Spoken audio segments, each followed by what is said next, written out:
What is up, everyone, on this wonderful Sunday evening? Over here on the West Coast, we're at 6 o'clock. On the East Coast, a little past 9. Here we are doing our fourth edition of draft prospects that the Buffalo Bills should be looking at. And today we get into some of the sexiest players, the skilled positions, the wide receivers, tight end, running backs. Up until now, we've been talking about that old line.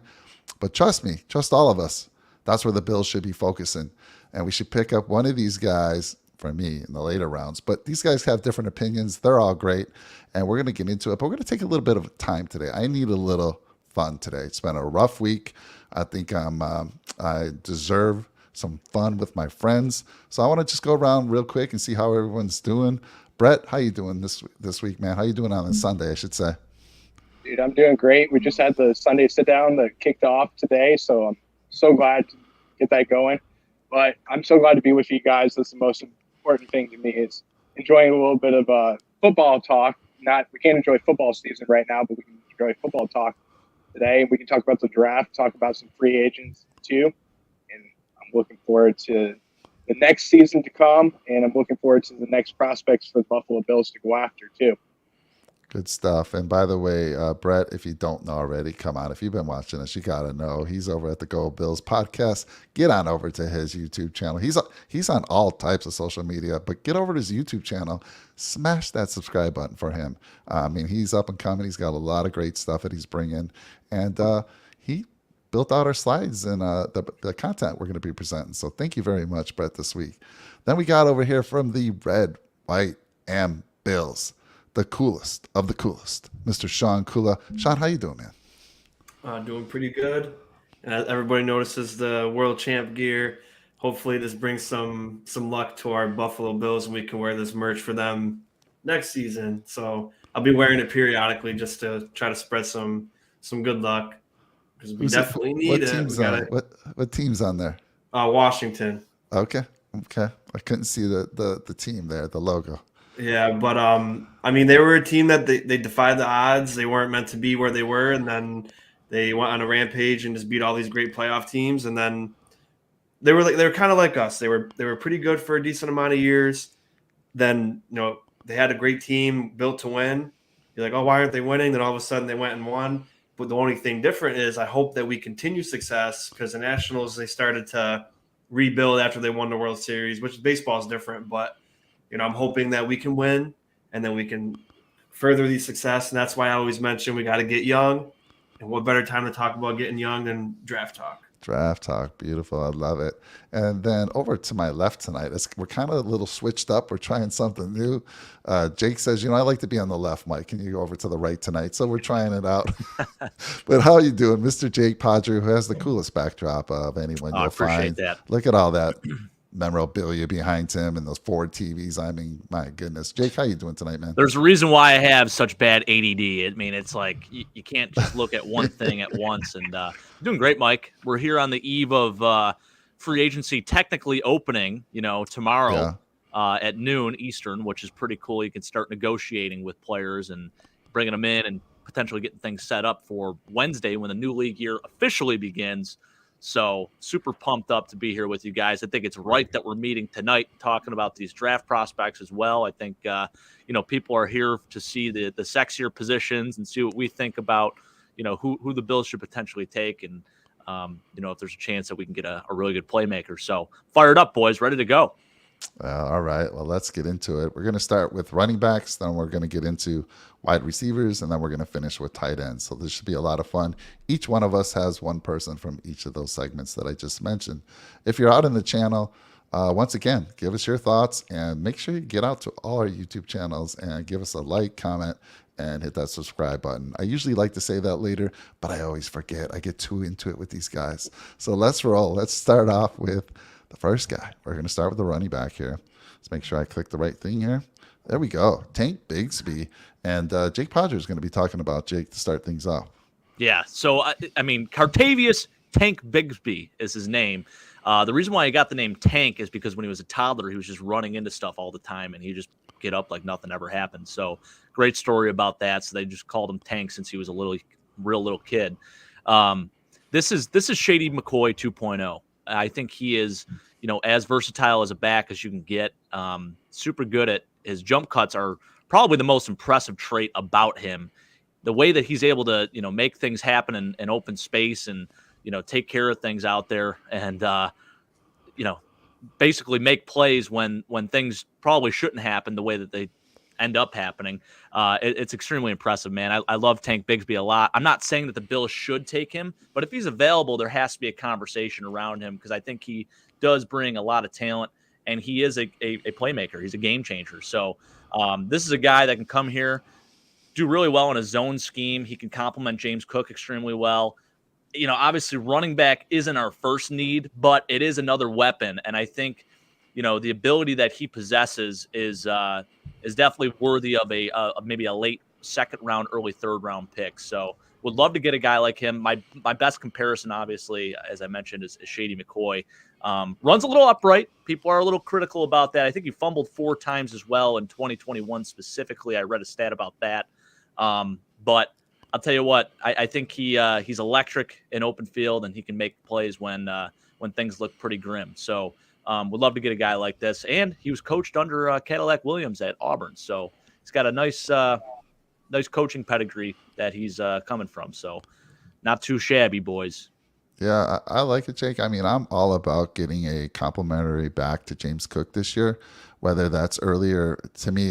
For me, I know you're taking this guy. If we're going to grab this guy, he's going to have to be taken by the 3rd round, most likely. Yeah. I'd say 2nd round, he's probably going to go. I'm on the other side a little bit. I'm kind of looking in the later rounds, but I do agree. We need a running back to complement a Cook. I don't know if Singletary's going to be back. All signs right now, I haven't heard anything, so not sure he's going to be back. But even still, I want a bigger, more physical back who can take some of that pressure off Josh Allen.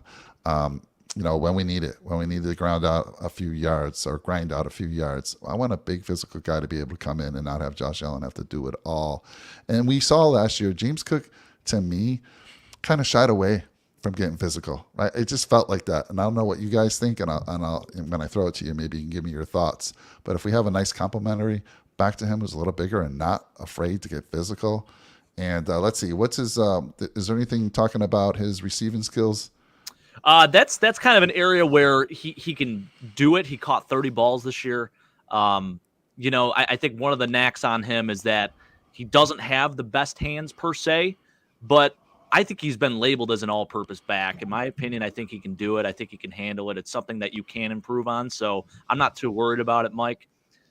I think the most impressive thing is just his jump cut, his one cut and burst. I mean, it's so impressive. You saw a little bit of that at the combine if you watched him.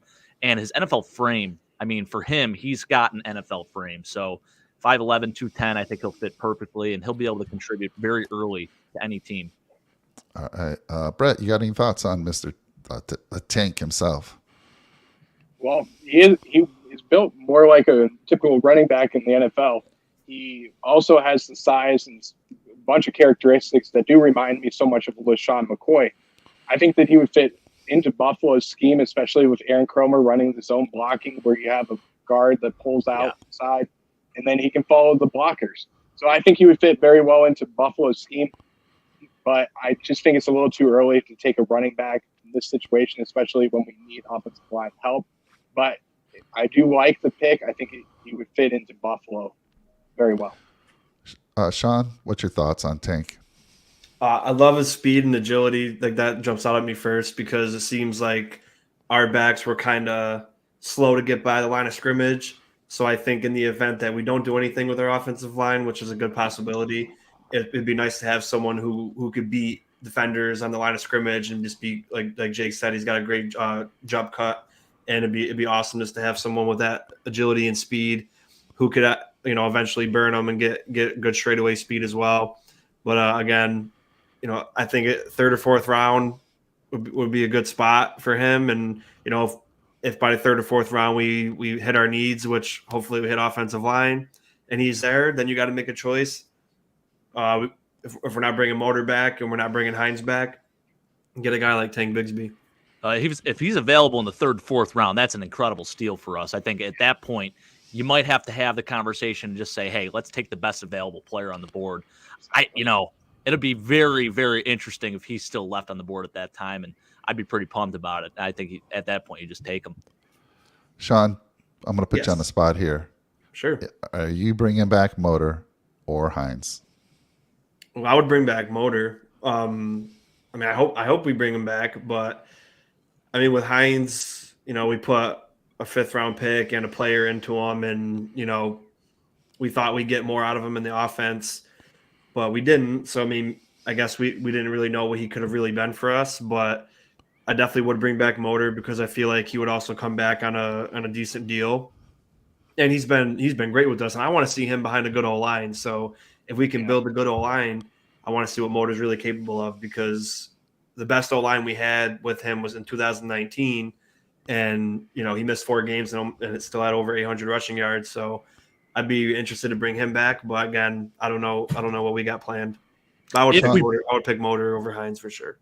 If we bring him back, does he take the starting role, or are we inserting James Cook in and saying, hey, this is your backfield, Devin Singletary is going to be your complement?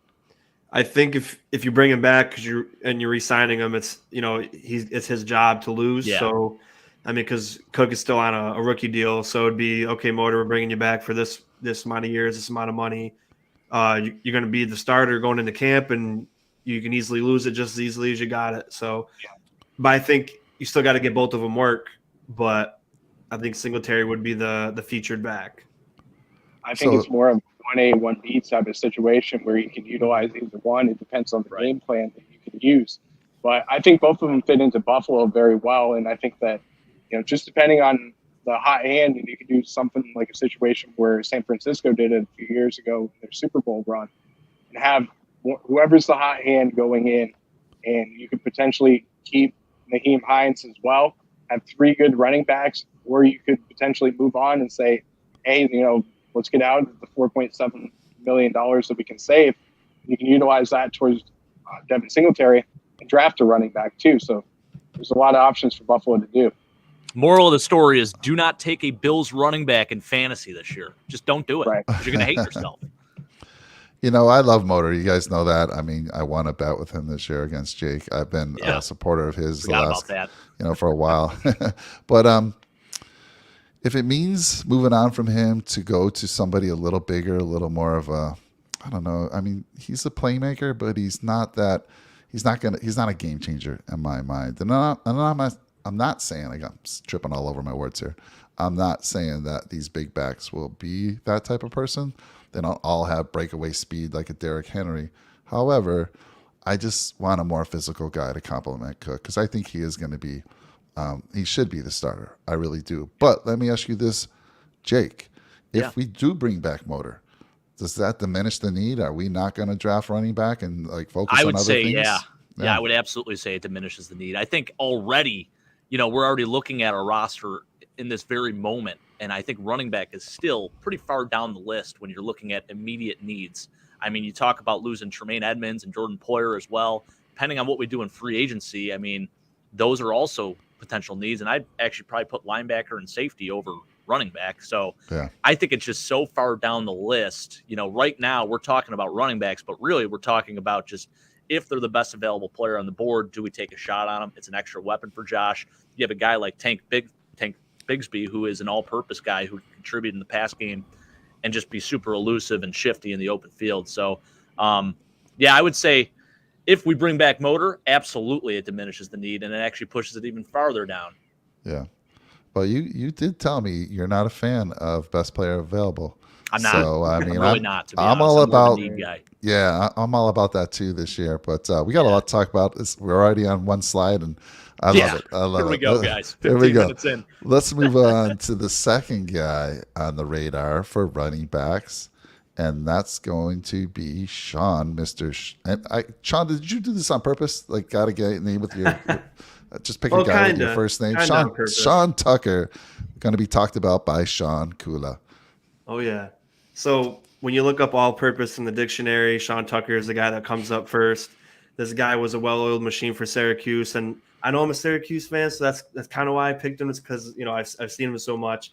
But when I think of a guy, when you want to talk about complimenting James Cook, yeah, he's a little bit on the shorter side, but as just like Motor, they're over 200 pounds, solid.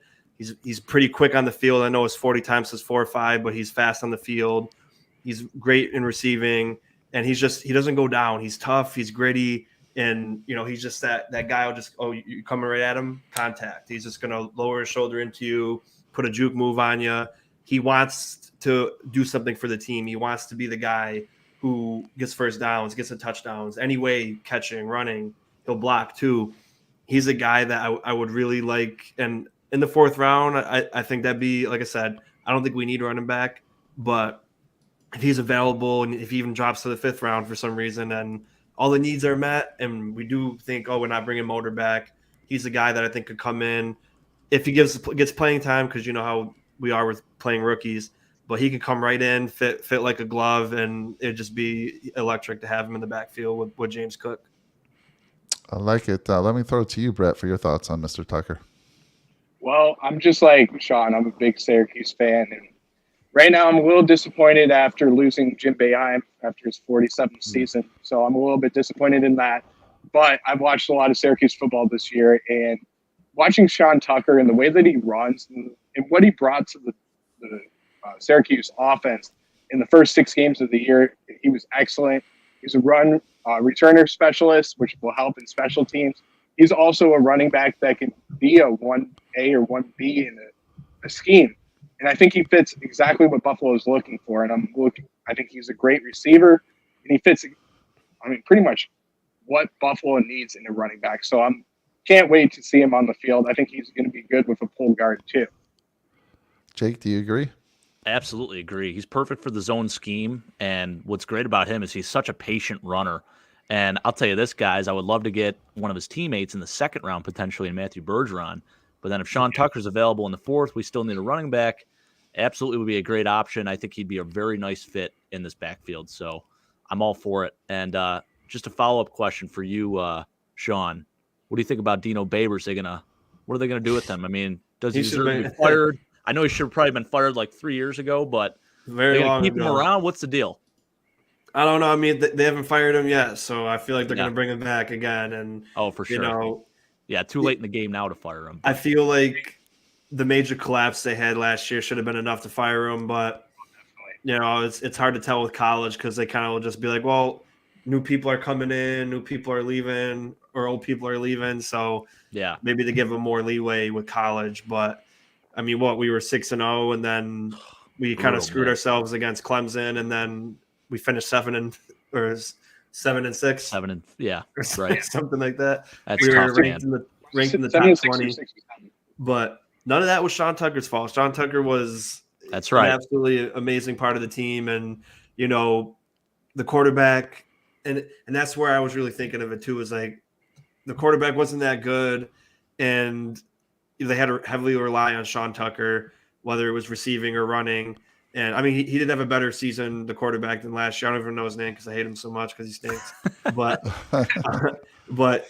Tucker was a very reliable guy in any situation. And again, even if you're down by a lot, he was able to still contribute in the pass game. So again, it'd be awesome to get a guy like this in the Bills because that's kind of what we drafted James Cook for. But he's another guy where he didn't go to Georgia or anything, but James Cook didn't have a lot of experience in college, and Sean Tucker has. So I'd like to. I think at any team he's going to join, he'll be a great asset. But especially for us, it fits exactly what we like to do. Absolutely. Well, I'm going to trust you and Jake. My one concern is that he's a junior, so he lacks that experience. My other concern, and this is just the criteria that I have for all the players that I'm drafting this year, they better be 6 feet or over. And the size is good. I'd like about 250. If I'm going with that big bruising back, I want a guy around 215, 220. But that's my only thing, just the lack of experience, which might be a good thing. He's fresh. And I take these with a grain of salt because you can talk to 5 different experts out there, and one will say he lacks power, and one will say he's just a powerful guy and is aggressive and at the point of attack. So I don't know too much about that, but I will trust you guys on your decision here. So if he's available in the 4th round and we're still looking running back, I'll trust you guys. We'll take this Well, guy. I just Although want to think say something. Yeah, go ahead. I got to say something to the size thing, Mike. So arguably the two best backs in NFL history, 1 and 2, in my opinion, Barry Sanders, Walter Payton, both about yay high. Walter Payton, I think, was 5'10". Barry Sanders, what, 5'8", maybe? So They better be able to dance, though, Jake. I mean, Barry's, come on, man. You better know. be able to, like, know. they were like Tyreek Hill with moves. Like, these guys were unbelievable, especially they Barry were insane. Sanders. My They were another God. level. And listen, we're not going to compare Sean Tucker to Barry Sanders, all right? But I'm Absolutely. just saying, That'd as be a awesome. rebuttal to your size thing, especially for running backs, I get you. I don't There's mind them being a little shorter.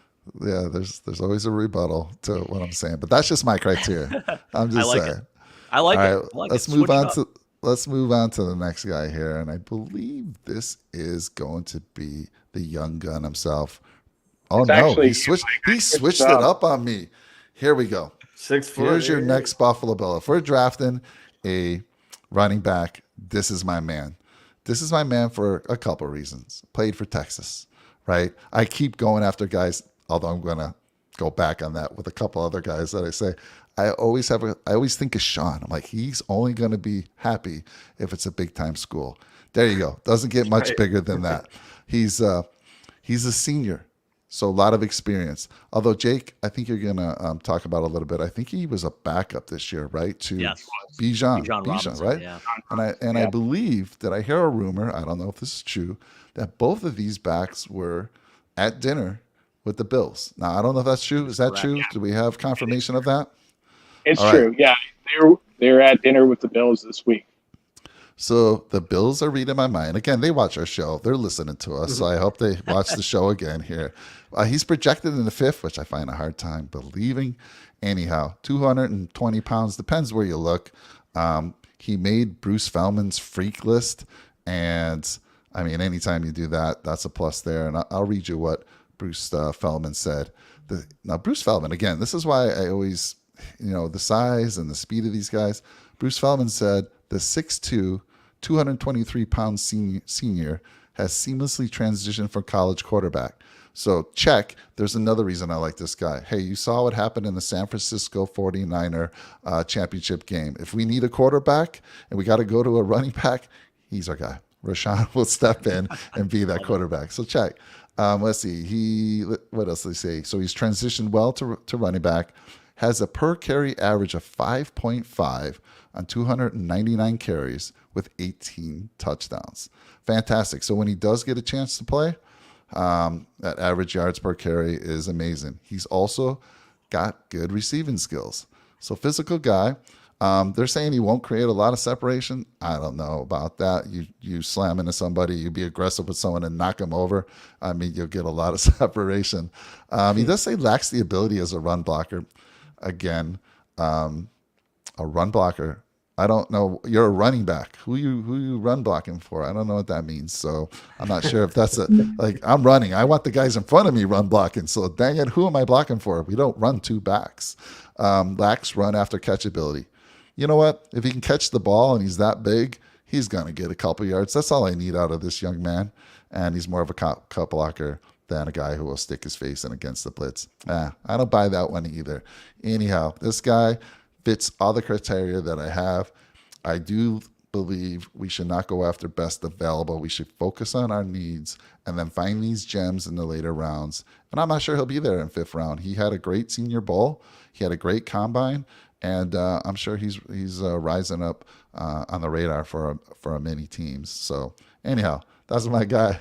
Let me throw it to you, Jake, to talk about him first. Yeah, I think when you look at Roschon Johnson, he's a model of consistency. I think he starts on any other college team, most likely. It's just the fact of the matter is he's behind a freak in Bijan Robinson, who's going to go in the 1st round. So this is a guy that I think will be a steal. He may go a little bit later just because he didn't have as much experience. But as you mentioned, Mike, what he did with the time and with the carries that he was given was extremely impressive. And I actually disagree with one of the cons saying that he doesn't like to stick his nose in and, pick up the blitz and he's more of a cut block guy.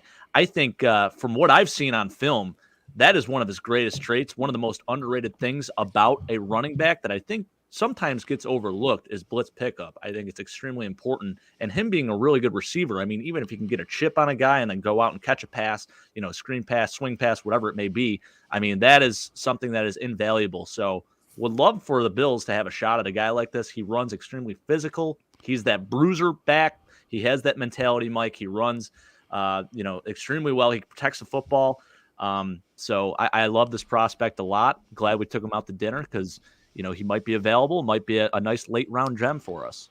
I mean, Sean, that's got to be something serious, right? If they brought him to Buffalo or take him out to dinner, I mean, it's interesting that they brought both of them out there, right? It's like Bijan. Are they really? So it's right before their. I think it's right before the pro day at Texas. So I think they were out that way. But yeah, I mean, it's great to see. I mean, I would say that's worthy of a pretty serious consideration for the Bills if they're taking them out to dinner. So yeah. They're definitely interested in the people and the player they are. Obviously, when you're bringing someone out, you want to get to know them more on a personal level. So they're probably trying to fit their culture, and their process that they've been telling us since they got here. So maybe they're trying to see how are they as a person, how do they talk when we talk with them, how do they present themselves, are they slouching like I am right now, or are they upright and attentive in the conversation?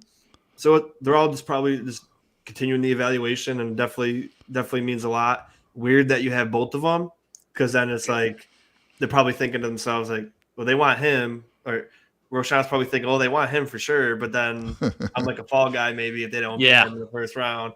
But I think they just, I wouldn't know for experience, but I'm sure they're just excited to meet with other NFL coaches and see what they can bring to the table. So, I mean, personally, I love it. 6 foot, 220. It's basically like me in my prime. So no, it's a perfect fit. I mean, we usually get the smaller all-purpose guys, and we haven't. Again, I want to see what we have with an O-line first, but a guy like him could be really great if we get a good O-line, because then you can use him in the red zone more and short yardage, so you don't have to use Josh and things of that nature. So I wouldn't be opposed to it, especially if it's the fifth. And if there's a possibility he could dip into the sixth, that'd be really cool too for us, since it's even more of a chance that it could fit a need in the sixth round if we cover everything. But that might be asking for too much, because he might even go to the fourth. Who knows? But definitely wouldn't be angry about it. I mean, he does look really good in that Texas orange. He does. I mean, look at him. He's a good-looking guy. So I got to ask you, Sean, though, if they took Bijan and this gentleman out to dinner, and the Bills took a running back in the first round, are you going to lose it? Are you going to lose it on live? Because we're going to be live that night when the Bills take their first pick. I don't know if you want that. Would you go nuts if they took a running back? Tell me. I would go like this and shut the computer down, and then probably wouldn't do content for a few days. Oh man, I mean, my friend, like two of my friends messaged me today, and they're like, "We're gonna go for Bijan in the first round." I said, "They probably will do it. Like they know we need offensive line and everything else in the book, and they'll be like, you know what? We took a running back 3 years in a row now, and within the first 3 rounds, let's do it again. It's got to work this time." Third time's a charm. Yeah, I'm glad you brought that up though, because I thought about this before the show and I forgot about it until you mentioned it. Like, Breece Hall is great. He did great and everything, right? And a lot of people wanted him, and for good reason. He's a great player. But you have to look at our team. Our team doesn't really feature a running back like the Jets featured Breece Hall. So if we took Breece Hall, he would have got 6 carries a game, 7 carries a game, and maybe not even played, because that's how we treat rookies most of the time. He fit perfectly on the Jets because they have a terrible quarterback and an experienced offensive skill positions. Mm-hmm. And then you wanted to focus on Jets football, which was running and defense, which got him into the championships in 2010. But if we took Breece Hall, it wouldn't have been like that. So I know people think like it's a great pick to pick Bijan in number 27, which he probably is a first-round running back, but you got to look at the team. We're not a team that focuses heavily on a running game, because we use Josh for part of it as well. You really want a running back for our team. You want to be like 70-30, 60-40 at the very most of split. And that's just how we're set up. You pay $300 million for a quarterback, top 3 in the league. You want to get the ball in his hand. You don't want to put the ball in a running back's hand, especially when you have a terrible offensive line. So I'll be very frustrated, would be an understatement. Would I be surprised? Absolutely not. Do I think it's probably going to be something like that? Yeah. But I'm just hoping and praying. That's why I'm not excited right now, because I know they're gonna make me mad in the next month. They're gonna do whatever you don't want them to do. Yeah. So I'm hoping we do a smart decision on what we need, because like you guys mentioned, running back, sure, it's a nice glamorous pick, but there's so many other positions in need that we don't need to focus on a running back right now. But I mean, oh man, I don't even want to know what I'll act like. I'll just have to turn off I'll exit out of the live stream, because I don't want to make us look bad. I just got off the call with Bean. I gave him a call. I said, look at this young man. Do not pick a running back in the first round. Go talk to Sean. Sean, I'm gonna give you his number after the show. I want you to talk to him. Have a heart to heart. Oh yeah, we need Brett, you talk to us about Johnson, and then give us your thoughts. If the Bills were to take a running back, what's your reaction going to be on live TV? Oh man, so I'm going to answer the taking a running back in the first round. I'm not going to be as pissed off as Sean. I promise you, I will not turn the camera off. I'll keep the screen on. I'll stay on with you guys. But if we go Bijan Robinson first round, I'm going to be kind of upset. But I mean, it depends on what he can bring to the table. You know, if he's going to be a great running back, I'll be happy in a few years. But, you know, it depends on when we utilize him, because we don't utilize running backs necessarily. And we also don't utilize offensive line very well in Buffalo. We have to work on being better at that. So I want to see Buffalo go into the draft, make sure you get the prospect that you want, and then we utilize him. So if we utilize him and we do exactly what we're supposed to do, I'll be happy. But I don't think we're going to utilize a running back this year. So I'll be a little bit upset. But I really like Johnson. I think he would fit into Buffalo. He has the size. He's the biggest running back that we're going to talk about today. And I also think that he also fits in as a return specialist and a special teamer. So I'm looking forward to seeing what he can bring to the Bills. And you know what? We could double dip and we could go with Robinson first round and then go after Johnson in the fifth or sixth round. Can you imagine that, Sean? Oh, jeez, Pete. Yeah, man, I just take a year off from football. Right. Jake, why don't you answer your brother's question? Lakers, that's a great question. I think it is it's a great very question. possible, especially when you lose key pieces for an offense. I mean, this year we're not losing a ton of key pieces on offense. It's actually on the defensive side of the ball, and that is, I guess, on the defensive side, that is certainly an option to overhaul and switch up the scheme a little bit, you know, bring in some newer players and maybe you can run a different defense. Not saying you have to switch to like a 3-4, but maybe you get out of the base nickel and you have 3 linebackers instead of 2, or you continue utilizing the same scheme and you just throw in more blitzes and you're more aggressive or whatever. So I think it's very doable. I think, especially with how the Bills will draft this year, it's going to be the most important in terms of scheme because these guys are basically the future. I mean, they really are. And I say that because most of these guys that we're drafting this year, I think they're going to have very important roles. I don't think they're going to be, you know, sitting and not having playing time. I know the Bills are notorious for doing it, but I think, you know, the first 3 rounds, all these guys have to be major hits. Like, we have to get the right dude there because they're going to be playing a lot this year. I completely agree with you, Jake.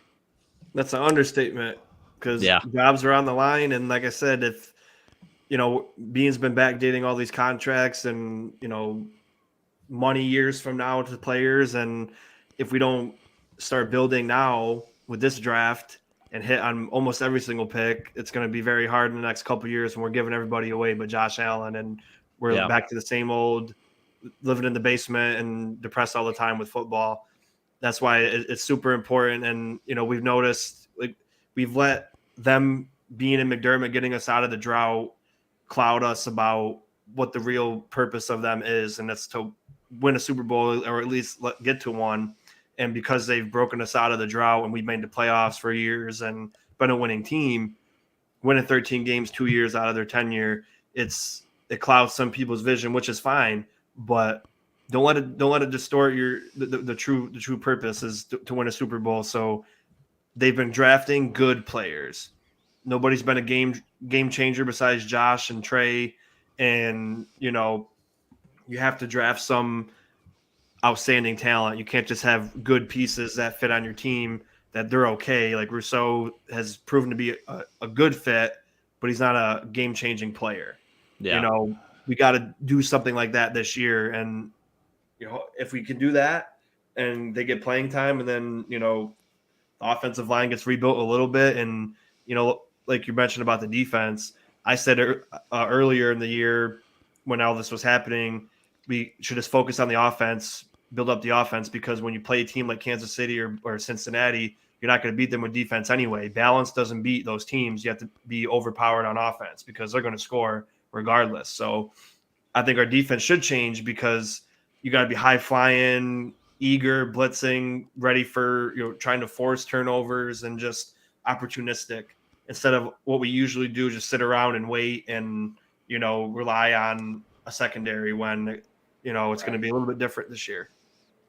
Yeah, 10 points isn't going to cut it for the Buffalo Bills in the playoffs. No. You got to do something more on offense. I think Johnny said it best, bud.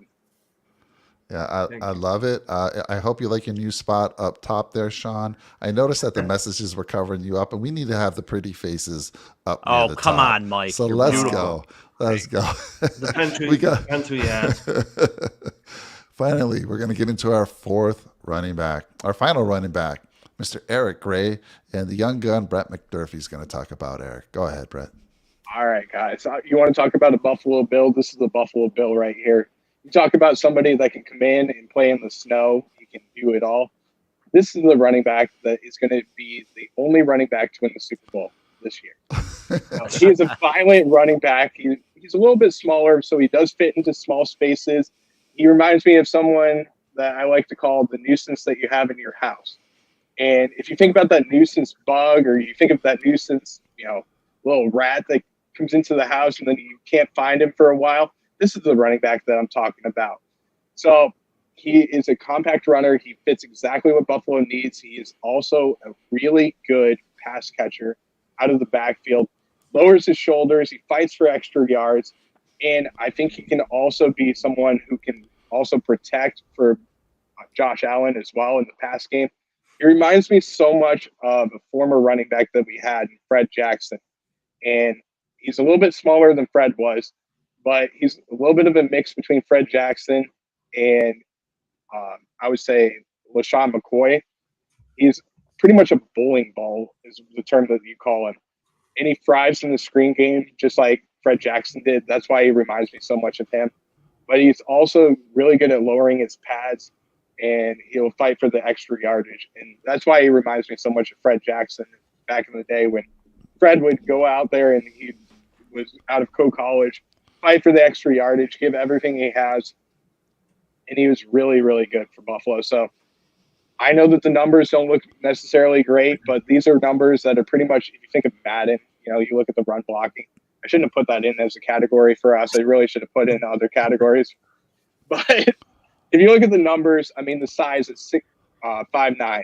That's not the highest numbers, but you look at the weight, 207. That's right there where you need a running back. And he's also a senior that runs a 4.44. So, I mean, that's pretty good numbers for me.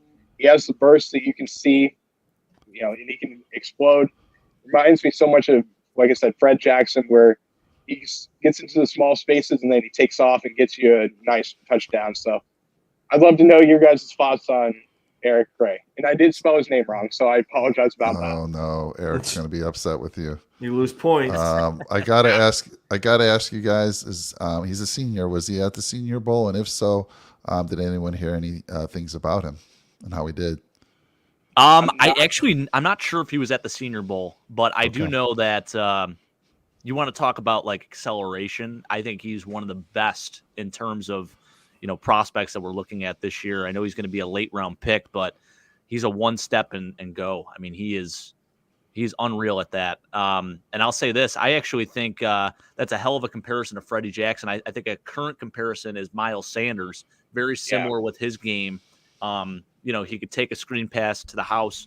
I think he doesn't have insane speed, but he ran 4.4, so that's pretty damn good. I mean, I think he tested extremely well. He jumps out of the gym. He 37.5-inch vertical, I believe it was too. So, yeah, I really like this kid. You know, he's older. He has experience. I think he can develop into a starter in the NFL. I really do. I think he has the talent to do it. He played at a big program like Oklahoma, so that's huge. Would love to have an opportunity to get him in the late round. You know, I think 6th round is a very solid projection for him. So I'm all for it, man. I think he would add a very nice piece of depth to the Bills' backfield. Was he Before you go, Sean, I just wanted to say one thing about him. This is one of the reasons I considered him is because I was thinking about running backs, and I was also thinking about different ways that the Bills' offense struggled last year. One of the ways we really struggled was in the red zone. We weren't very good at the beginning of the season. And I said, what could Buffalo do better? And I felt like we put so much pressure on Josh Allen in the red zone. He had to throw the ball. He had to also run the ball. Now you have a running back that can go in there. He can fight for the first downs. He can also fight for the touchdowns. You put him in there, he's going to bulldoze after that linebacker. He'll lower his head, and he'll go in there and get you some touchdowns. So this is another way, Jake, for you to utilize Reggie Gillum. Get him in there. Yeah. Get him to fill the hole for Eric Gray. So. You're getting me fired up by saying that. I love that. Was he a starter? Yes, he was, I think it was his only full-time starter year. He put up some good numbers. He was like 1,300 plus yards and I think 11 touchdowns. So really nice year. Yeah. All right, Sean, your thoughts on Mr. Gray?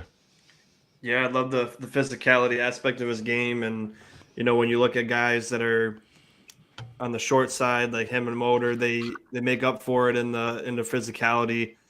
I mean, maybe it's because they got like all this built up rage of people think I'm small, I can't do it, so I'm just going to pop them like I'm big. And playing bigger than your size is one thing. I'm not comparing him to Motor, but it's one thing I like about him is that he plays bigger than he is. And Eric Gray's a perfect example of that. And, you know, again, not the biggest guy in the world, but he definitely brings an explosive part.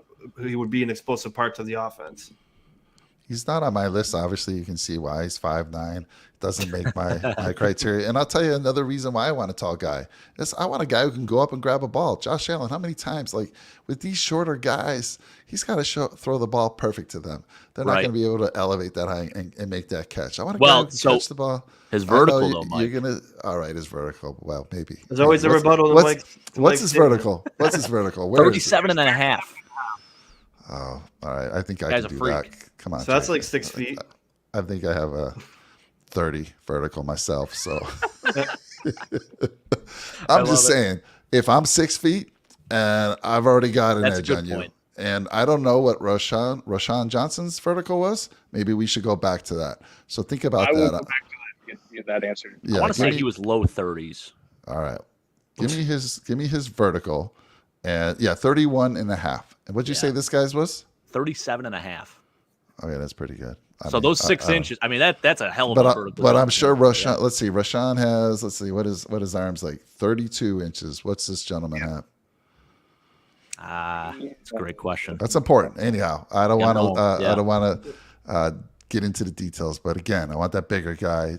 Just, it seems like it would help with the passing game as well. Nothing wrong with that, Mike. Nothing wrong with that. I get it. Ray's arms are 29 5/8. See, he's losing 3 inches right there. So come on, man. It's all going to work out. Give me the bigger We're big on back. undersized players. I know. If you look at wingspan, his wingspan is 28 inches shorter than Dwan Jones. Oh my That is God. insane. That's crazy. Wow. Oh, God. But- All right. Well, listen, let's move on. We've been 44 minutes on just the running backs. Yeah, holy cow. We'll see if we can pick this up a little bit. Maybe let's do this. The person that's going to talk about him, and we'll go to one other person. How's that sound, guys? And I'll switch it up. We'll switch it up. So for this one, let's see. Who is Jalen Hyatt? Who's going to be talking about him? Is that your guy, Sean? Yeah. All right, Sean. Over to you, buddy. Well, he fits the 6 foot tall criteria. Right, I like it. Which is awesome. But the main reason I picked him, and again, I don't think he's going to follow us anyway. It's kind of just like I like this guy's game. When we talked about it a month ago, probably I mentioned how we need a guy with burner speed because most of our receivers can't separate. And I'm looking at a guy like Jalen Hyatt because he's got the speed and he can create separation extremely well. And again, he's definitely, especially now, I didn't know he was going to go early first, but after his combine, he's definitely creeped up even farther. And I don't think he's in any mock drafts past 25. So that will get him. But he's definitely a guy that would definitely separate and create more opportunities for Stephon Diggs as well. Because when Diggs is double teamed and bracketed, we don't have anybody that can just take the top off. Sometimes Gabe can, but he doesn't have that continuous burner speed. He could just get you once in a while. Jalen Hyatt's a guy that can do that continuously and even play in the slot a little bit. So I would definitely like this guy on our team. Again, probably for my next 2 picks, I doubt we'll even have a chance at him. But I picked these guys because they can definitely change our dimension in our game. So it'd be nice. So Sean, real quick, obviously we'd probably have to move up the board for him. Do you have anything in mind to make that move? What are you willing to give up? See, I had a conversation with people about the Derrick Henry trade, and not just you guys, but we're not in the position to really give up a lot because, again, we had to restructure and re-sign some of our bigger contracts, and we barely freed up much. And that just goes to show how much in cap hell we really are for the next few years. And we need capital. So if I'm giving up something, I don't want it to be a lot. So it had to be like maybe a late round pick. It would be the most I would give up in a situation that we're in. But again, it'd be nice to get him. But when it comes down to it, I doubt he's going to fall to us. And I don't want to give up too much based on the position that we're in, for a draft prospect. But I mean, I don't know. I might just be a different opinion, but I just don't think we're in a great position right now with money and capital where, because we're in a win now mode, but then do we want to sell out and be like the Rams and then be trash for the next decade and then have to trade all your good players? You want a top 5 corner for a 3rd round pick. Do we want to end up in that situation, or do we want to be smart, build young, and have a great future? So I don't know what I'd be willing to give up, but it wouldn't be much to move up. Well, let me throw it to the trade king over here, Mr. Brett McDurphy. The guy, he's probably the most creative with all his mock drafts. I mean, talk to us first of all, your opinion on Hyatt. Obviously, he's been touted as the best receiver on the board, but if you had to get creative, talk to us about what you would do, Brett, because we know how creative you can get. Okay, I'm going to say one thing. When I do a lot of these trades, I do it just because I think it pisses Sean off a little bit. So I kind of do it just to try and get his opinion on it. But no, I'm just kidding when I say that. But, I would consider a trade up to maybe like 23 or so. But I would probably give up maybe a 2nd round pick and a player. But I wouldn't give up too much more than that. I would trade picks, 2nd round pick, player. But I wouldn't do like, a starter or anything like that. Maybe like Isaiah McKenzie or something like that. But other than that, I mean, I think there's a lot of talent that's deeper in the draft that we could go after too. So I don't necessarily think it's something that we have to do. And we don't have a lot of picks this year either. So, it's something that we have to think about too. Yeah, great point. To Blake's point, yeah, it did free up 32, which is incredible, but we were already negative 16 in it anyway. So yeah, they only really freed up 16 mil for us. And then once you think about that, once you pay rookies, you got like 8, and then you got to re-sign people, and we're still in cap hell, and it stinks because we didn't think we were going to be in this position because again we were blinded by Bean's a genius, McDermott's the best. They got us out of the drought, and then now we're slowly figuring out what we're really in.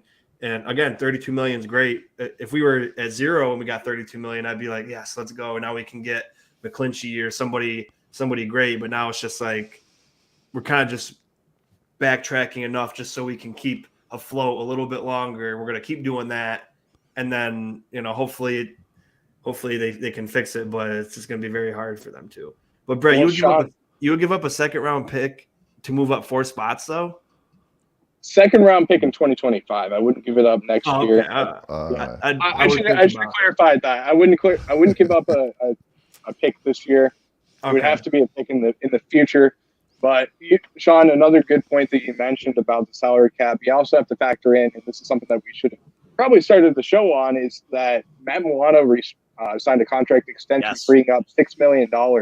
So we do have $22 million Tim with Von Miller and Josh Allen's contracts that were restructured. And it's not a decision that the players get to make, Sean. So it's actually a decision that the GM gets to make. And then the players don't have an option on it. It's just based on what the team wants to do. So they take the salary cap, they get to restructure it. They go down to the veteran minimum for their age, and then they just restructure it after. So in terms of their contract, so let's say Vaughn has 5 more years on his contract. That will now go into, I think his was like 11 million that we're going to restructure. So that's, $2 million extra per year that they're going to put onto his contract. So it's not necessarily bad. They're just going to give him the signing bonus now, and that'll free up space on the cap now. It'll go $2 million each year. And then I know the numbers are a little high, but that's how it's going to be. And then Josh Allen's is 21 million, so they'll spread it out. I think we have him until 2028 after that season. So we can spread it out for a number of years. So that's 5 years. You can spread it out, 4 million more per year. I'm okay with that. All right. Well, let's get on to the next wide receiver. By the way, Jake, did you get Blake to sign the contract to be our health specialist? I've been We're working telling on you it. to get that over to him. Is he Yeah. coming back with some changes that he wants? Because I haven't seen the final contract signed yet. So hopefully Yeah, I'll he's keep not you asking. posted. Hopefully he's not asking too much. Come on, Blake. And where's Big L today? Where's Big L? He's been a He little was quiet playing lately. cards tonight. I know he was playing a little Oh, bit he's of poker playing tonight, cards. so- Sunday night poker? Is that his day? Is that Yep. is that Well, it's becoming a day. So right. our good friends, they've been hosting games and stuff at their house, and it seems every Sunday night they like to do it. So, and I'm always like, damn it, I'm always busy. I always have something going on. So, yeah. I love me a good poker game. So hopefully when I get back there to Buffalo, I can sit in on one of his games. Let's move on to Zay Flowers. This is Jake. This is your guy. You've been high on him. You've been talking about him for quite some time. So talk to us about I have Zay. loved this young man since day one. I think he is a fantastic prospect. I think he is one of the toughest, grittiest prospects that we can look at and target. Mike, he doesn't fit your size criteria, but he plays well above his size. This is Steve Smith Sr. 2.0. Literally, you look at the measurables, you put them side by side. They actually had a graphic that they posted on NFL Network. They are almost identical in terms of size. They're also identical in terms of how they play the game. So I think he is he brings an attitude that the Bills are missing on offense. He grinds. He works his tail off to get those extra yards, and he is. He's always playing with the chip on his shoulder. So this is a guy that I would love to get. I know you see the 5'9", 182, but like I said, he is literally Steve Smith. So whatever we have to do to get him, I'm actually okay if we move up a few spots to even take him, because he is that much of a playmaker. He could work the short part of the field. He can play intermediate routes. He could do the deep ball. I mean, he's unbelievable at all of it. He's one of the most complete receivers, in my opinion, in this draft class. So, I think this is a guy that the Bills need to definitely move up and take if they have to. All right. Well, I'll take this one as the second guy to talk about him. He does not meet my height requirement, and his speed wise, if I want a 5'9" guy, he better be Tyreek Hill 4'3", 4'3", 4. I mean, he better be in the 4.3s. Now, I trust you, Jake. You watch a lot more college football than I do. So if you say this guy's a playmaker and a difference maker, then I'm Just all think in. Steve Smith, Mike. I'm all in. But yeah, I know Steve Smith was amazing. So if he could live up to Steve Smith, then fantastic. I just had a little drawing delivered to me by my little boy. He's been I love becoming it. an Stewart. artist. So That's good awesome, job, man. Jonah. Good job. Heck yeah, Jonah. Anyhow, I would love it. Again, you're gonna have to make a move. If you're only moving up, I don't know. Every time we've done a mock draft, this guy's been taken before number 27. He's been anywhere from 20 to 25. So we're gonna have to make a move. You're gonna have to get creative. And what are you willing to give up, Jake? I know it brings a good point here. I mean, maybe a third rounder. If it's only a couple spots, I mean, I don't know if it's going to demand a second rounder to move up, but you never know. I mean, we saw what the Panthers and Bears pulled off in their latest trade, and the Panthers gave up so much to get to that first spot to move up 8 picks. I know it's the first overall pick, obviously, but and now it's funny they want to move back. They're trying to trade out of that position again. So not really sure what the hell's going on there. David Tepper has to sell that team. Holy cow, it's a nightmare. But anyways, no, I think he's worthy of it. He's a playmaker. He will bring an energy to this offense that we've been missing. You see Steph Diggs getting emotional and getting pissed off on the sidelines and stuff. Well, I think, a lot of people are upset about that, but that's passion. That's emotion. That's something that this offense is missing. We don't really have anyone else like that. So pair Steph with another guy. Take some heat off of him. When he's getting bracketed, this is a guy you're going to go to. He can catch the deep ball. He can create separation. He's unbelievable in the intermediary routes. He can play in the slot. He can play outside. He's a complete player. I absolutely love him, and I think he is he's absolutely worthy of a first-round pick. All right. My one question is, can he fight like Steve Smith could? Oh, yeah. I know Steve Smith's pretty famous for a couple of fights. I know he broke Chris Gamble. I think him and Chris Gamble got into a fight in practice. He was on the field the one time. He got ejected from the game. I love it too. His post-game press conferences are legendary, man. Like some of the stuff he would say, he would always say, "Ice up, son," and all these other things. He talked about how an old man dogged another man, and it was just incredible, man. So I miss Steve Smith. He better be in the Hall of Fame because they need to get him in. They really do. All right. Well, let's move on to our next, our third receiver. And Blake, if it's a matter of money, talk to us. Jake and I are willing to negotiate for sure. Let's get it. Wait, we got another tank? Are you kidding me? I love it. 2 tanks. That's rare. So let's go to the young gun, Brett McDurphy. Talk about Tank Dell. I love the name, Tank Dell. So his actual name is Nathaniel Dell. He's a third round projected receiver. He's been falling off the draft boards. A lot of people are concerned about his size, but he actually plays better to his size than most people think. If you're looking for a guy, and I know, Jake, you're looking for Zay Flowers, this is the cheaper option for Zay Flowers. Yep. He is someone who can come into the NFL. He's going to be a returner. He's also going to be somebody that's the gadget player. He is a much better version of Isaiah McKenzie. That's what he reminds me of. And if you look at his numbers, he was highly productive in the 2 years that he was with the Houston team. And I watched him play against SMU. Holy cow, this kid is good. If you look for multi-touchdown games and you're looking at a guy that can explode on the offensive side of the ball, this is the guy that you're looking for. Now, primarily he played in the slot position, which was somewhere where Buffalo struggled last year. And I think this is a player that has excellent acceleration. He can also be a guy that can help Josh Allen in the yards after catch. You heard what Brandon Beane said. We're looking for guys that can get yards after catch. So I think we got the guys on the outside. You can take a little bit off of Gabe Davis. You can take a little bit off of Stephon Diggs. And you can go after Tank Dell. You can utilize him in the slot. And he can be a quarterback's best friend, just like Cole Beasley was. So he reminds me so much of Cole Beasley in a sense, too, because he's the quarterback's best friend.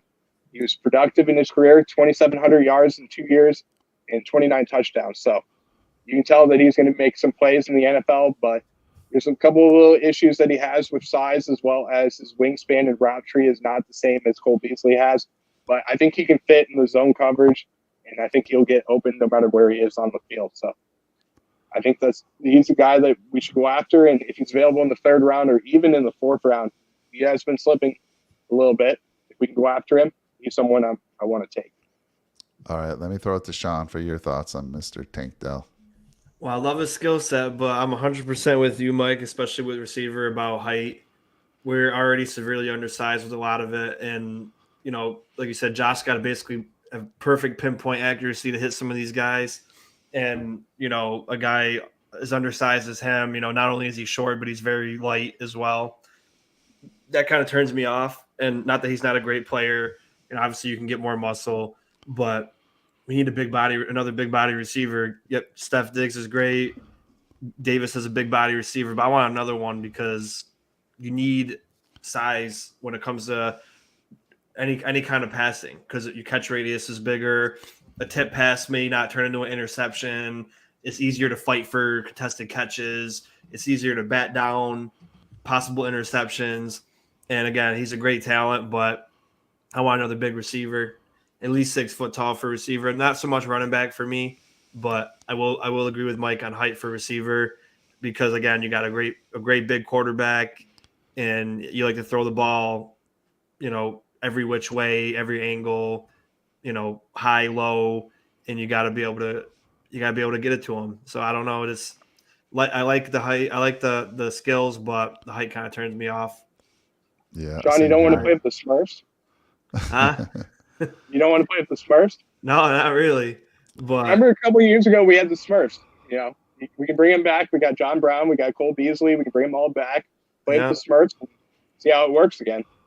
Yeah, no, like I said, doesn't mean he can't be good, but there's something with me, and I want long, tall receivers that can get up and get anything and can fight. And if you're tall and skinny, it's a little bit better, but I mean, too many short people on a team, it kind of just not that it's easier to guard you because you're small, but there's a difference. I mean, Jake played at college level. He kind of understands is like you got a big corner like Sauce Gardner, 6'4", then you got a 5'8" Tank Dell. Is he going to get the ball? No, because Sauce is just as fast. He'll put the clamps on him. And again, we only play him twice a year, but you have to think like there's not many corners that are, 5'8" that are going to go against him. You got to be able to beat him with something. And he's pretty fast, but often all of the corners are pretty fast as well. So again, I like the talent of the kid, but for the Buffalo Bills, I like a bigger receiver, at least 6 foot, and that could also bring speed and route tree, catch radius, fight for those contested catches, because that's the big thing with us. Gabe Davis was decent at it, but how many of them did he drop? Even in that playoff game, if he caught that stupid pass on 70-yard bomb on 3rd and 3, as bad as we played, we were in the game at that point, and he dropped it. So, even he's the tall guy and he still drops some, but it's a big importance. I got you covered, Sean. So after we lost Isaiah Hodgins and I saw your disappointment and we came back this year in the draft, I said, look, I'm seeing all these guys, Tank Dell, Zay Flowers, they're like 5'8", 5'9", they run a 4.49. This guy does. I think Zay runs a 4.44. I got a guy who can run that. I got a guy who's tall. I got a guy who's over 200 pounds. Okay. Andre Osafas. Are you kidding me? Bring this man on our team. Draft him. He's 5th rounder. First of all, he was at the Senior Bowl. Shined there. He at the Combine. He shined there. I mean, look at the height. 6'3", 205 pounds.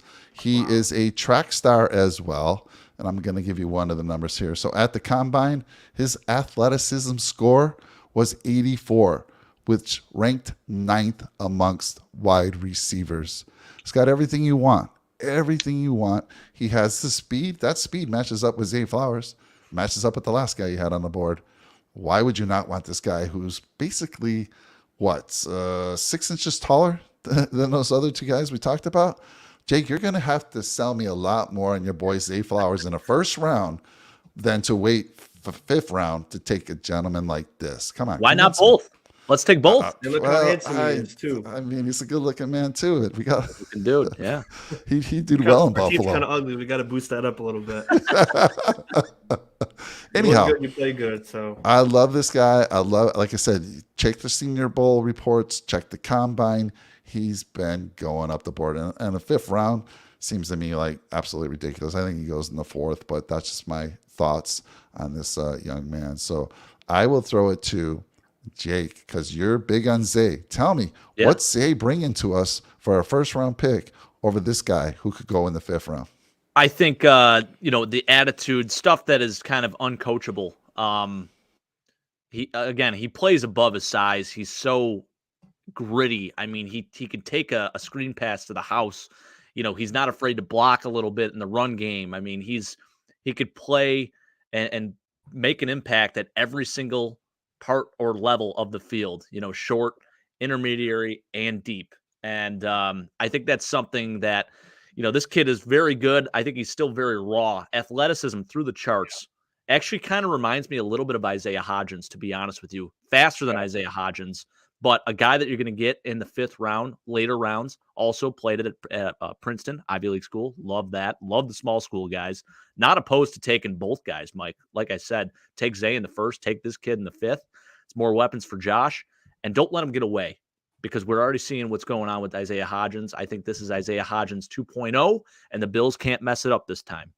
Yep, definitely a chance to redeem themselves. So absolutely love this guy. Sean, he meets all our criteria, man. Both of you are in 100%. agreement I mean, here. I'm already in love with it. I mean, can he play special teams though? Because they'll probably cut him if he doesn't. But Oh, I yeah, mean, he can. He could be a gunner for special teams. So I think that is bye-bye Jake Kumaro. I mean, just think about it. In the red zone, you got Diggs, Lozavaz, Davis, Josh Allen, Knox. You got a plethora of tall, great weapons that you could go to, and Dorsey has no excuse why we're not one of the best red zone offenses in the NFL.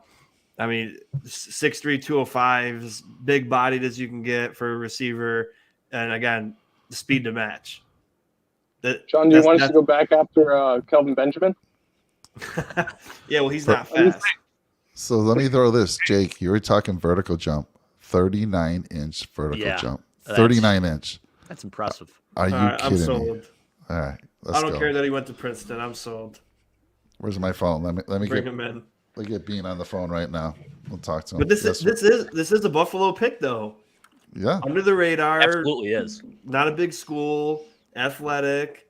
The only thing is, I would just, and especially if Jake said pick both of them, I would be even more worried that we don't keep him, because if you pick both of them, they'll probably cut him to keep Jake Kumaro on the team again. No. But No. No. This is Jake Kumaro 2.0, but This is a great replacement for him. this is Yeah. such a great value too. I mean, Yeah. man, and he can be a deep threat. Look at his deep threat score at a 98%. That's incredible. Diggs, Davis, if he can fix his untimely drops. I know Diggs had more drops, but if Davis could fix his untimely drop situation, and you got this guy in here running down the seam, and you got Diggs creating separation and getting double teams on him, who's going to go one-on-one with this guy?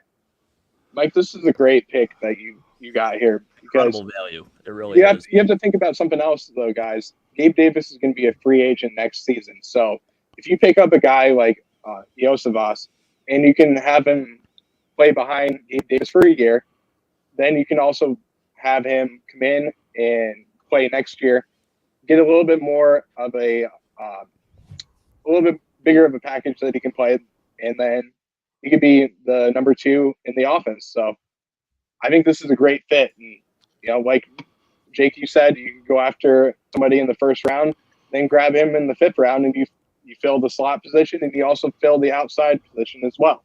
Hey, don't forget, we still got Khalil Shakir. So Exactly. I mean, we're just building. We're just getting more depth, if anything. When I mentioned how there's guys like Sauce Gardner who's 6'4" and pretty fast, he's the guy that could beat him, because you got to remember at the same time, the wide receiver always has the edge, just because they know what they're doing, the corner doesn't. Mm-hmm. So when you have a guy who's just as big, just as fast, if not a little faster, then it'll be a mismatch, or at least a great fight. And then they're going to have to decide. I know it's just division games, but like if they got Aaron Rodgers and they're competing for a division, it's even more important. So then they got to decide: do we want to put Sauce on Diggs or this guy who's bigger than Diggs, faster than Diggs, maybe not as good as them, but if we let him beat us, then we're screwed. If they go on him with Sauce, and you got Diggs on DJ Reed, and then you got even Davis wide open in the slot or whatever. It creates so much more mismatches for the Jets defense or any defense. And, we got to remember, got to win a division first. Divisions are always tough. And, the Dolphins and the Jets are getting better, and we haven't done anything yet. So got to keep that in mind when you're building your team, because it's not just about beating the Chiefs, because we proved that you built your team around beating the Chiefs and you don't even get to play them and you still lose. You got to be able to beat everybody. Yeah. And the latest rumor I heard is Aaron Rodgers going to the Jets. So I don't want to get into that now, but that's what I'm hearing. So I do want to ask, if tampering's not legal till tomorrow, how come they were able to go to Aaron Rodgers' house and Ramsey was able to finalize a deal with the Dolphins today. Yeah, I'm not really sure. So those are trades, so it's a little bit different. So I don't think it Okay. technically counts as free agency. Yeah, it's kind of in a Oh, different free agent category. tampering. Okay, I thought it was just Right. tampering in general. Oh, okay. Yeah, but it Oh, is yeah. interesting. Well, Derek Carr was actually released. He wasn't technically a free agent, so Yeah. that's the reason why he was able to sign with the Saints. But yeah, so tomorrow officially starts the negotiation period with those free agents, and they'll officially sign those contracts on Wednesday, 4 p.m. Well, we'll see with Motor and Dane Jackson. I know they're both. They'll be probably the first two. Yeah. Us. We'll see. Well, Yeah. Sean, I really searched hard for this person. I hope you're happy with him. The only thing I think that keeps him away from the Buffalo Bills, if it's Josh Allen says, no, he's too pretty to be on this team, I need to be the face of the Buffalo Bills. I could see this man doing a lot of chicken wing commercials in Buffalo and all kinds of stuff. He's got that face. That's the only thing. Otherwise, Bills should be all over this guy. Come on. Let's go. agree. That's all I got to say. Let's move on to the tight ends here. And the first tight end we're going to go to, where is he here? It's going to be Sean with Michael Mayer. I mean, man, I this is kind of just like Sean's wish all about list. I first really round don't- picks. yeah, I really don't think he's gonna fall to us. But I mean, when you think about this guy, you're thinking of like Gronk 2.0. And I love Dawson Knox. He's athletic, he's strong, but he was very raw, even in Ole Miss. What do he have, like 3 catches his whole career, something crazy small like that? This guy would, if you could come in here, you got Michael Mayer, Dawson Knox, Davis, Diggs, 6'4", 250. That guy's a friggin' monster. Talk about a mammoth of a human. Not only can he pass, he can run block. He's basically like another offensive lineman when you really think about it. But I mean, this would be a perfect fit for Buffalo. Again, I don't think we'll go tight end in the first round, but as much as I want offensive line, I wouldn't be mad if we got Mayer in the first round. I'm going to be honest. I mean, any other position I would probably be a little bit upset about, but if he's there and we go with him, I won't complain at all, because I think he can come in here and instantly make us another Super Bowl contender again this year, even though we probably are. But it'll raise us even higher for Vegas if we go and draft him.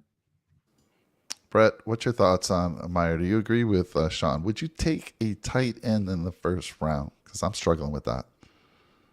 I kind of am too, Sean, just because of the depth for interior offensive line.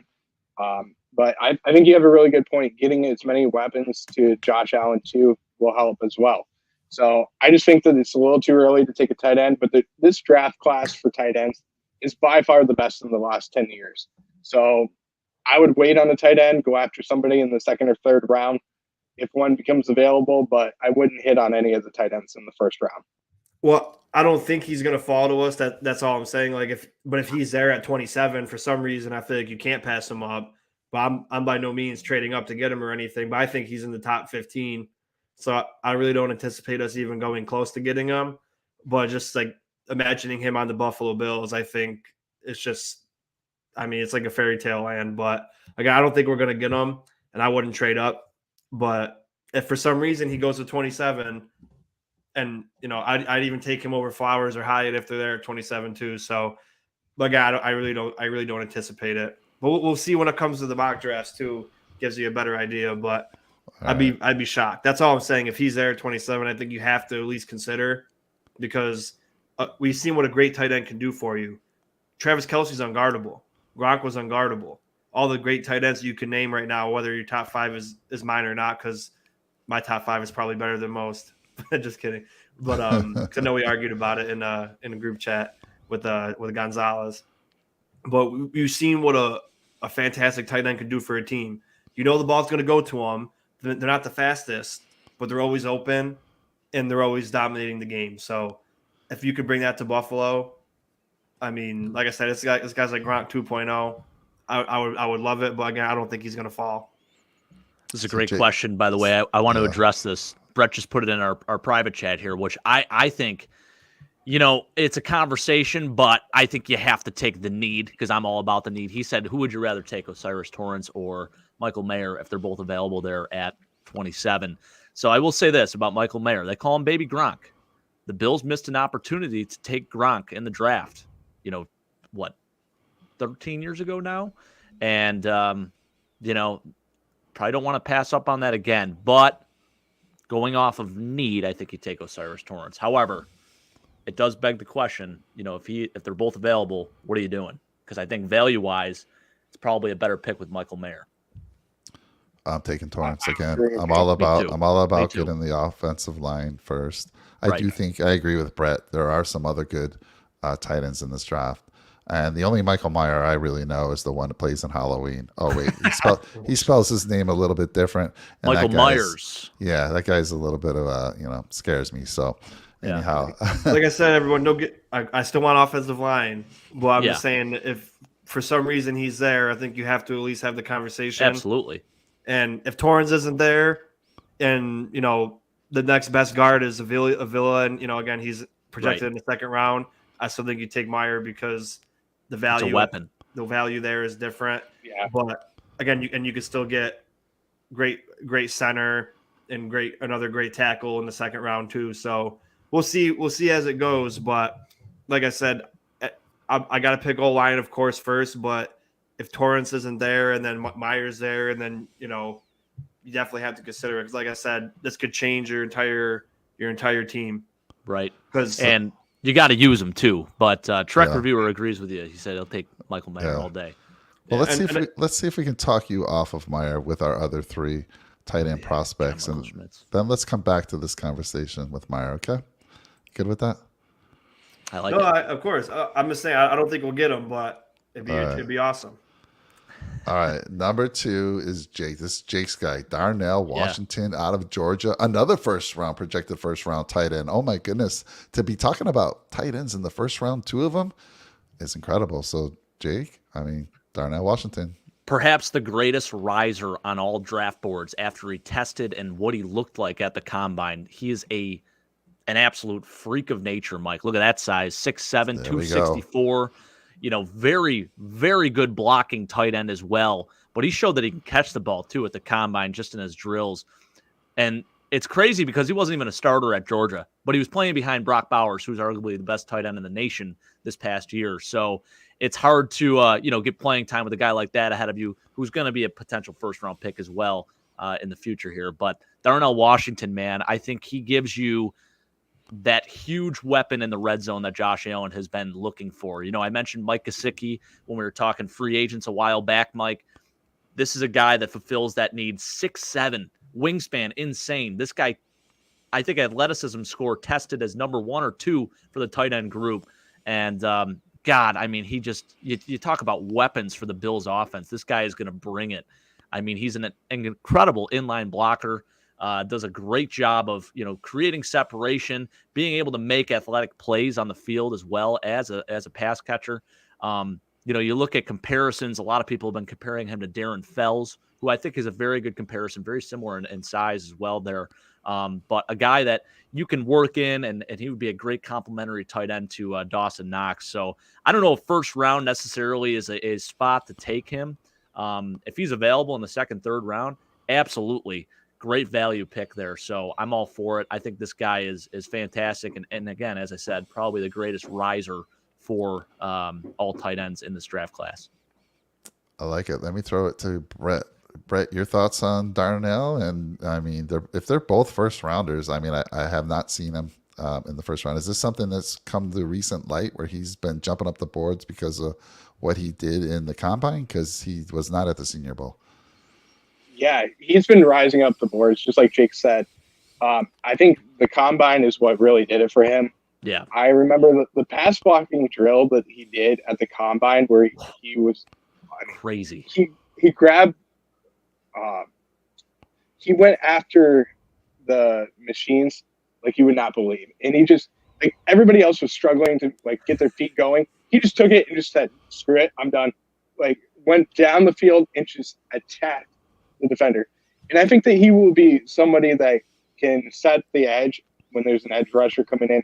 He'll set the edge. He can go out for passes. He's pretty much, if you look at the pros that I put together here, exactly what you want in a tight end. He's somebody that's going to come in and be a great blocker. He's going to be a great pass catcher. He's also going to be somebody that picks up the edge, somebody that's very coordinated that can go in and just do everything that you want. And he reminds me a lot of Dawson Knox coming out of the draft. Not a lot of work in college, but he can, take a couple years, learn behind Dawson Knox, learn what he learned as well, and then come into the NFL, be a great tight end. So he'd be somebody that could potentially in a few years replace Dawson Knox too. He's going to learn from love it. Dawson that the Bills don't throw him the ball enough. It changes this year. What's he going to learn? Come on. What is he on? Like a 6-game touchdown streaks that's still going into the next year. That's true. Oh, all right. Red zone matters, man. And Trek Reviewer brings up a good point. He said the last tight end to play for the Bills that was 6'7" was Scotty Chandler. We miss Scott Chandler, and man. Scott Chandler was here. amazing. Yeah, he was awesome. Well, let's move on with the third tight end on our radar. It's going to be Brett talking about Sam Laporta. You want to bring up somebody He's that's too short, man. He is not too short. He plays at an excellent wingspan, and he's somebody that has a great football IQ. You talk about players coming out of Iowa. You talk about tough players. This is a tough player that has an excellent Tight football end IQ. Tight end U. A real tight end. He is. He really is. And he's also a very good receiving threat as well. He can get the job done pretty much everywhere on the field. Great at picking up linebackers. He's a mismatch as well. And he is a freak for athleticism. And that's what I was looking for in a tight end. Look at the 40 that he runs, guys. A 4.49 for a tight end running a 40, especially at his speed or at his size at 6'3", 245 pounds. He can be another weapon. And he can be somebody that you utilize on the outside too. Move Gabe Davis to other positions as well. Move him inside to the slot. Use him on the outside in the red zone, and he could be a guy that you go after for jump balls in the red zone. So I think he fits what Buffalo needs. Third round projection for him. He's been falling off the draft boards a little bit just because of what's happened with Darnell Washington as well as Michael Mayer. So he's somebody that's fallen off the draft boards a little bit, but he also fits into Buffalo because if you're looking for a tight end that can fit into an air raid offense, this is the tight end you're going to go after. But if you're looking for somebody that can block in the run game, you're going after a guy like Darnell Washington. So I think he fits Buffalo very well. Another weapon for Josh Allen to go after. And I also think that he can be somebody that can blossom behind Dawson Knox and learn from him and then take over his position in a few years. Dallas Clark 2.0, literally. They went to the same school, basically the same size, both extremely good athletes. I mean, yeah, you're going to get a great kid in this prospect for sure. It's going to be great, man. All right. Well, 4.49, not bad. I love the speed for a tight end. That's pretty damn good. Third round projection. That's kind of for me. Again, I can't take a tight end in the first round. I can taking a tight end in the third, maybe fourth, if they're gonna really bring something to the team. I think the guy I'm going to bring up has much more that he's going to bring to this team. And why do I say that? I'm just kidding, but I say that about all my guys, right? So let's go to the next guy. Our last guy. We've been making some good time in these last two positions here. Zach Kuntz. Make sure you say that right. Zach Kuntz, because you're in a lot of trouble. Anyhow, 6'7", 255 pounds, 4.55 speed. I mean, again, I look for guys that are on the Bruce Feldman's freak list. Let me tell you what Bruce Feldman said about him. He's ranked 11th on his list. He wrote it. I don't know where Bruce must be measuring them somehow differently than the rest of the world, but he's got him at 6'8" and a quarter, 251 pounds. Kuntz is an eye-popping blend of great size and athleticism. This offseason, he clocked a 4.5740 to go with his 40-inch vertical. 40-inch vertical, guys, at 6'7". Are you freaking kidding me? Red zone king. Just bring him in the red zone. I don't care if he doesn't play any other down. Just bring him inside the 20, and you got an easy touchdown. Let's go. What else did he say? His explosiveness is also reflected in a 365-pound clean. I don't know what that means. What is that? His explosiveness is also clean. reflected. Oh, it's clean. Oh, it's lifts? It is. Yeah, it's explosive workout. Yeah. All right. So there you go, guys. I mean, 6'7". We talked about it. Scott Chandler. We had another 6'7" that one of you guys presented, and you got the speed here. Now he's raw. Don't get me wrong. He's a junior. He hasn't had a lot of, I guess he transferred to Old Dominion in his senior year, so he's a little raw. But again, when you have the type of athleticism and you already have a Dawson Knox, and to Brett's point, you play behind him for a little bit. This guy, I think he could make he could come in and be an impact player, especially around the red zone. That's my thought. Let me throw it to you, Sean. Yeah, I wouldn't be mad at it. The blocking grade concerns me a little bit because I want a tight end that can do everything that he does, in the passing and with the speed, but I also want a guy who can block as well, because that's really what your position is. You're a blocker and a receiver, and if you can only do one, then you're not really being the best asset to the team that you could be. But for like you said, he's raw, and I'm not 100% against drafting raw players. But in the 7th round with his potential, I think that's great. And if he's there and we don't have a tight end, and got to consider, do we even have a 7th round pick this year? I don't think we do. No.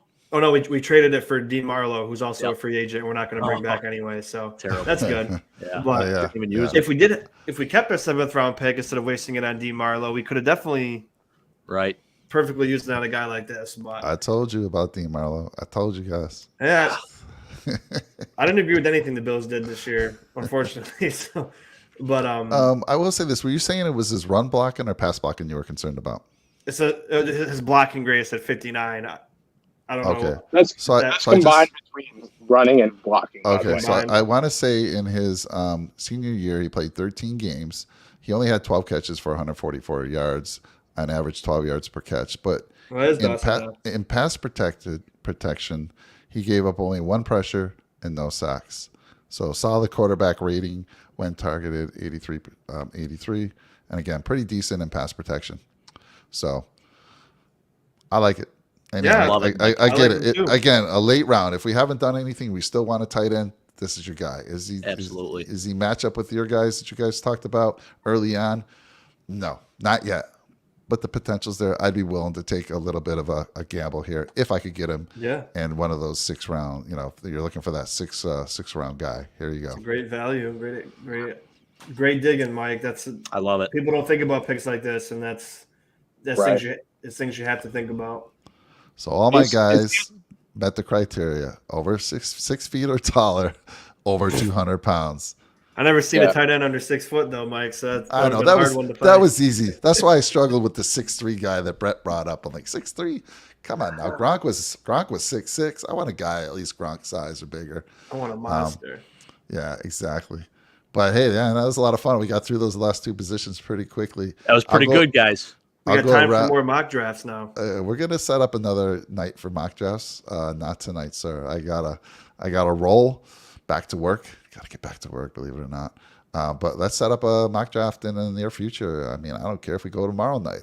Mock drafts are so much fun. You guys just let me know. But let's go around the board for closing thoughts. I'll start it with first of all, before I throw it around, please, if you like the content here, please like, comment, and smash that subscribe button on all our channels: Red, White, and Bills, Go Bills Podcast, and Nickel City Mafia. So let me throw it to Sean. Final thoughts, Sean. Well, again, I love doing this. It brings the fun back, and like getting ready for the season, even though it's like 8 months away. It makes it seem like it's closer than it actually is. So I do love that part. And again, working with my friends here, nothing beats that. And I don't know any other content creators in the Bills Mafia who's doing what we're doing right now. So if you're not over here supporting us, then what are you really doing? Of course, give love to everybody else out there too. That's right. But definitely show us some love too, because who's got slide masters like Mike and Brett over here? Who's got a handsome guy like Jake Brown here? Who's got the guy that wears baseball shirts and hats to a Bills podcast? No one else does that for you. But but honestly, everybody on every platform, every channel, we all appreciate you. You guys make it even more fun than it already is, all the support you give us. And again, hopefully let's say a prayer every night to the football gods at Brandon Beane and Sean McDermott.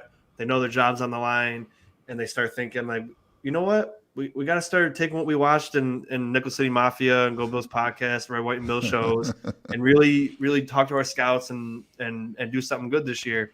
Hopefully they do that. But thank you, thanks Brett for getting everything together today.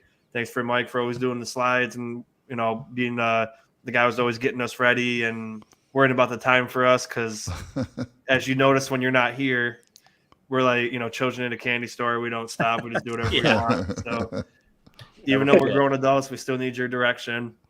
Exactly. Again, Well, Jake, I appreciate the. Appreciate you guys. Love you all. Thanks again. Yeah, thanks, man. Appreciate that. Let me throw it to you, Brett, for closing thoughts. Well, guys, I mean, I'm not going to take all the credit for the slides. I'm going to take a moment. I want to give a shout out to my fiance, who has been phenomenal with me.